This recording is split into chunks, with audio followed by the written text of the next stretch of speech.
Welcome once again to Lehto's Law. Here's Steve Lehto. We've had stories before about people lashing out at others who post bad reviews on various review sites. And Scott sent me a note and said, Steve, check this out of North Carolina. An Airbnb property there threatened $10,000 fine for a negative review, and they put that in their contract. And somebody spotted that and then decided not to stay there.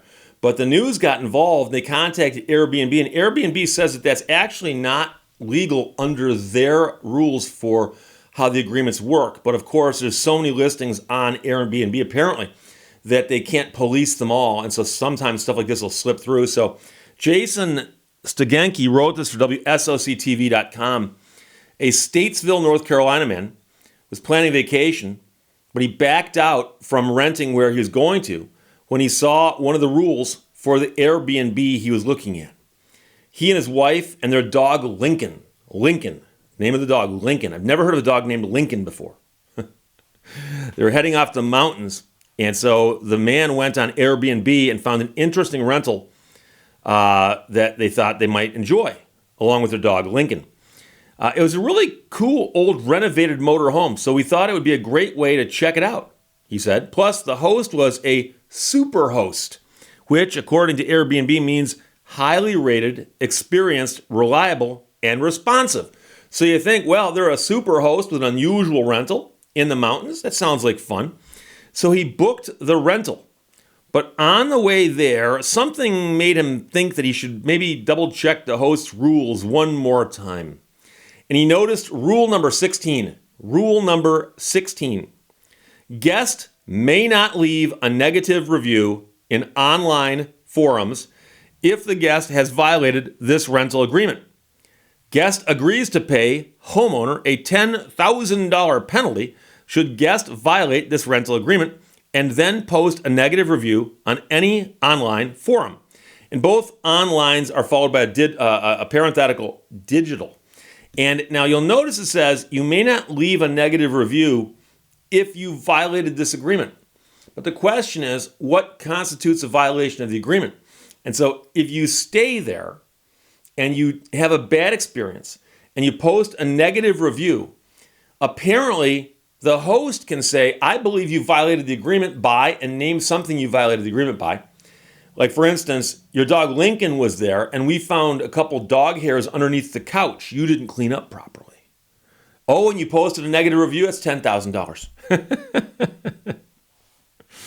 The man said, we're going to charge you $10,000 if you potentially tell the truth. And you wonder what kind of person would write that in and what ramifications you're going to have. He thought it left too much room for interpretation, didn't want to risk it, and canceled. There really wasn't a way where I could 100% ensure I could stay within the house rules.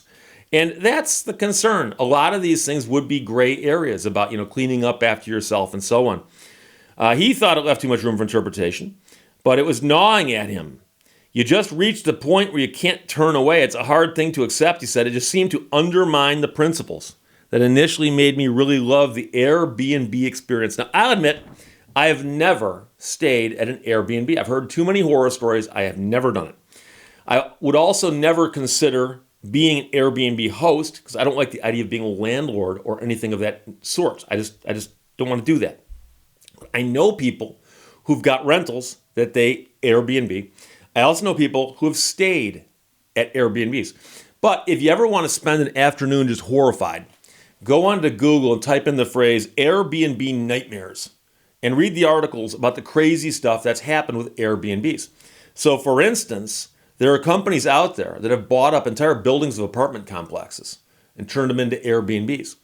And there are also people out there who run a scam where you rent a house, a really cool house someplace, and you fly there for your vacation, and on your way to check in, you get a text from the owner who says, oh, we've got a problem with the plumbing. The previous tenant caused a problem with the plumbing. Don't want to get into it. It's kind of disgusting, but the plumbing is messed up. We've got another place for you to stay, though. We just happen to have 2 rentals in that city. So you don't get the house, you get the apartment.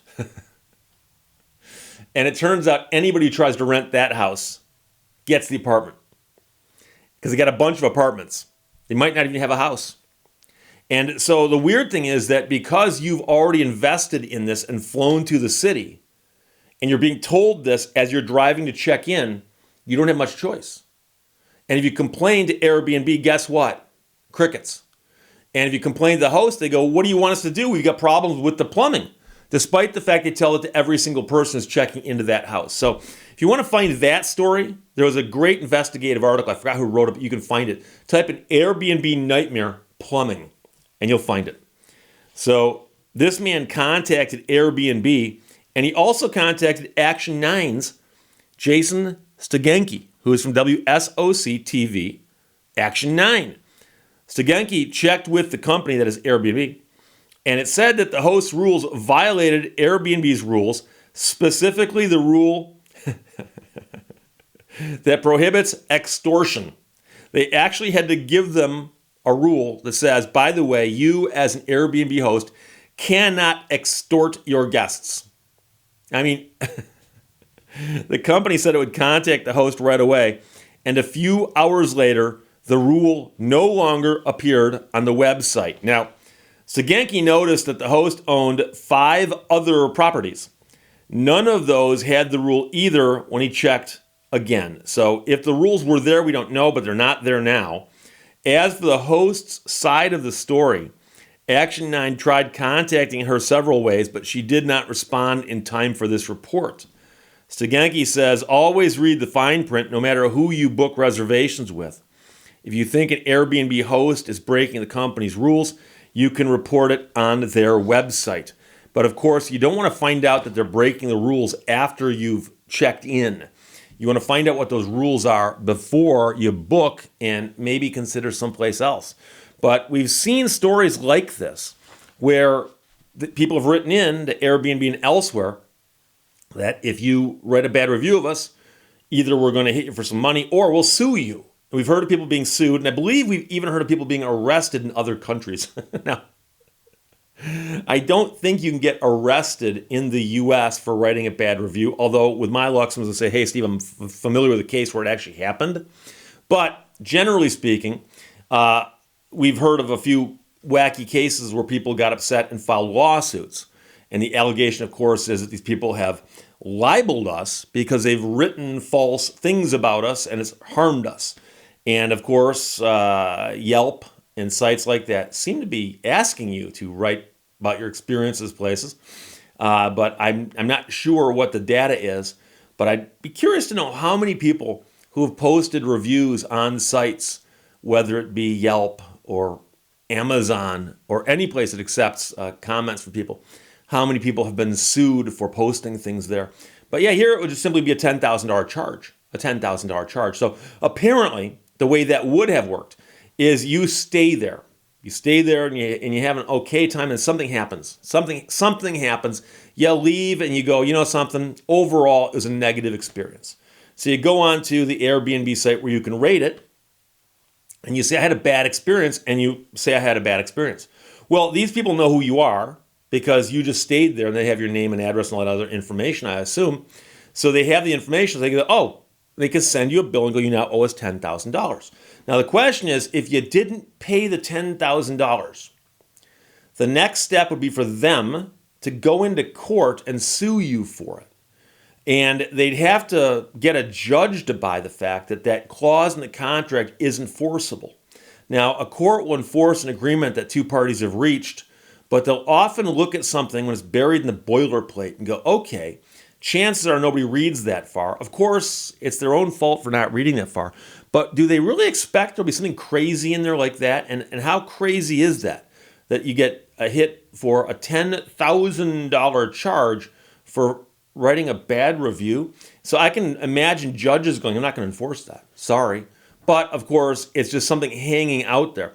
And so the real net effect here is that that clause would keep most people from writing a bad review, which might explain, well, why this person's a superhost.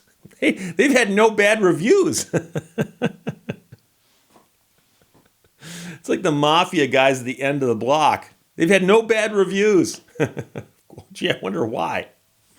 And so obviously, if somebody wrote a bad review of these people, they would call the person up and say, "Hey, that bad review you just wrote is going to cost you $10,000, or you can take it down. What's it gonna be?" The person goes, "Oh, shoot, I missed that," and they take it down. And next thing you know, you're a super host. So it was fun while it lasted being a super host because no one would dare speak out against you.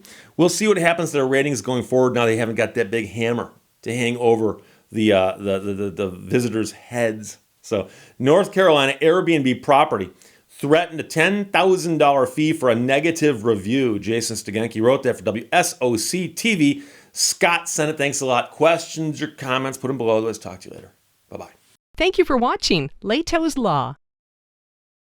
A nod, a bow, and a tip of the lid to the person who coulda and shoulda and did.